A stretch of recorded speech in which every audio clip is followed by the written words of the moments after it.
این دو سه سوال بود که فکر کردم جواب دادن به اون مناسبه. سوالی نوشته اجتماعی، بعد نیست من به اون جواب بدم.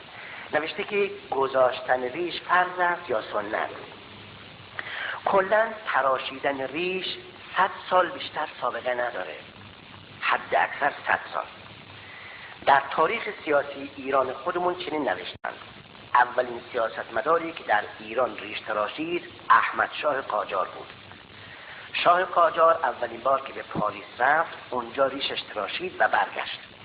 وقتی در اسکله بوشهر سران ایران، آستاندار بوشهر با اونایی که از تهران آمده بودند به استقبال شاه رفتن، شهریار قاجار وارد شد. وقتی همه دیدن شاه ریش تراشیده، یک سره استقبال کنندگان همه گریه کردند، همه شد که چرا شاه ریش تراشید.